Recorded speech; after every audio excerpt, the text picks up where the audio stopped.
Salut à tous les amis, j'espère que vous allez bien, j'espère que vous tenez bon.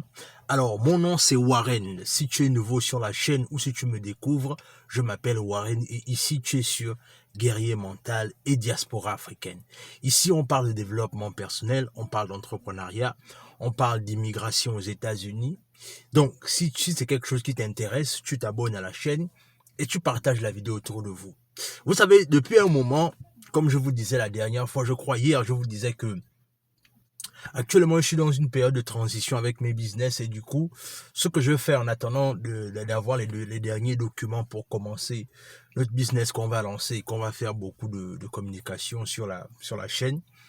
Donc, pour le moment, ce que je fais habituellement pour passer le temps, c'est que je fais ce qu'on appelle vulgairement Uber ou Lyft, en fait. Et du coup, dans cette activité, en fait, je rencontre beaucoup de personnages. C'est-à-dire, je rencontre les personnes, en fait, de tous bords, en fait. Et des histoires sont de plus en plus, parfois choquantes, d'autres pleines d'enseignements.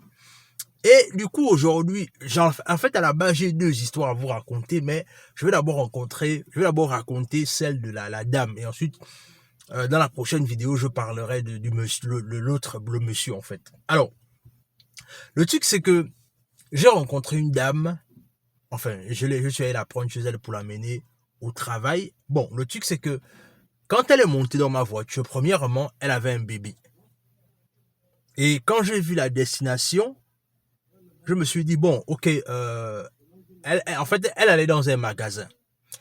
Et du coup, moi, ce que j'ai fait, c'est que je lui ai donné le transport pour qu'elle aille au magasin. Et dans la voiture, on sympathisait. Et en sympathisant dans la voiture, en fait, ce qui va se passer, c'est que elle va un peu me raconter son histoire. Et du coup, quand elle me raconte un peu son histoire, ce qui m'a d'abord choqué un peu, c'est le fait que quand on arrive à destination, en fait, c'est là où elle va me dire en fait c'est une jeune veuve. Elle a perdu le père de son enfant, je ne sais pas s'ils étaient mariés, bref. Et là, elle va au travail, mais avec son bébé. Alors ça m'a quand même un peu choqué parce que quand elle dit elle va au travail avec son bébé, je me suis posé la question de savoir le travail. C'est-à-dire là, parce que ici c'est le magasin qu'on appelle vulgairement Walmart. Tout le monde connaît ce magasin aux États-Unis, enfin du moins je crois. Et ce magasin-là, c'est-à-dire quand elle a dit que elle part travailler avec son bébé, j'étais un peu choqué par rapport au fait que déjà quand je vois la manière dont le bébé est dans le car seat, je me dis c'est certainement un bébé de, je sais pas, peut-être un mois ou quelques semaines. En fait, je me suis posé la question de savoir, mais comment ça tu vas travailler en fait? Tu viens à peine d'accoucher, comment est-ce que tu vas travailler? Elle dit non, le truc c'est que comme j'ai perdu le père de l'enfant et tout, il me faut travailler. Après, je lui ai posé la question de savoir quoi, Walmart vous permet de venir travailler avec les bébés?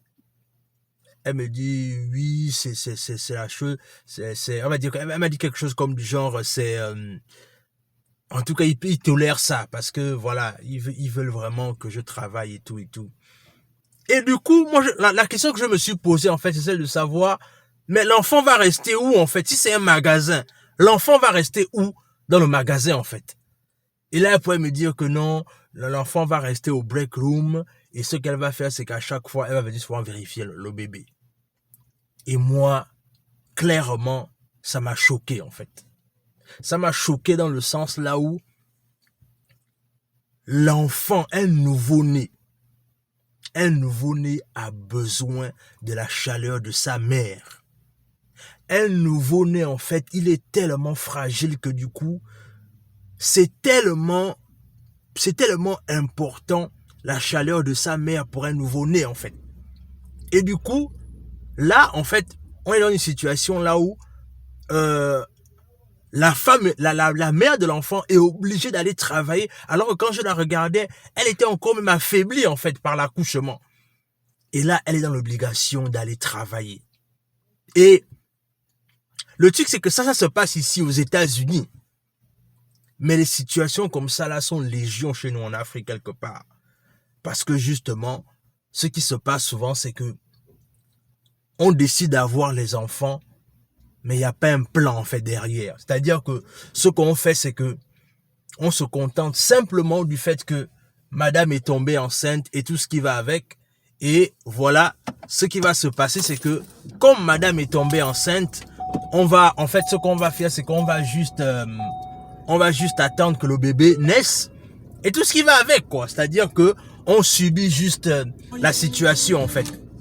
Et ce qui est dommage dans cette histoire, c'est que les gens doivent comprendre l'urgence et la nécessité d'apprendre à se préparer pour devenir parent, en fait.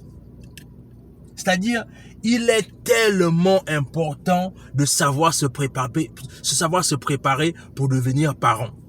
Parce que la plupart du temps, les gens, et surtout quand on demande aux gens de se préparer, c'est de comprendre la nécessité de se préparer en entreprenant. Parce que aujourd'hui, quand j'ai vu cette dame-là aller travailler, c'est-à-dire qu'il y avait cette obligation d'aller travailler parce que quoi, il n'y a personne pour payer les factures.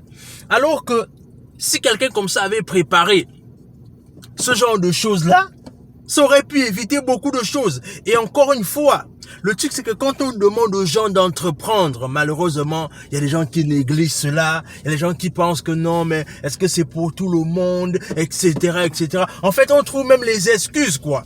En rappelant aux autres que non, mais est-ce que c'est forcément pour tout le monde? Mais on est dans un monde là où le besoin est de plus en plus récurrent en tout et pour tout.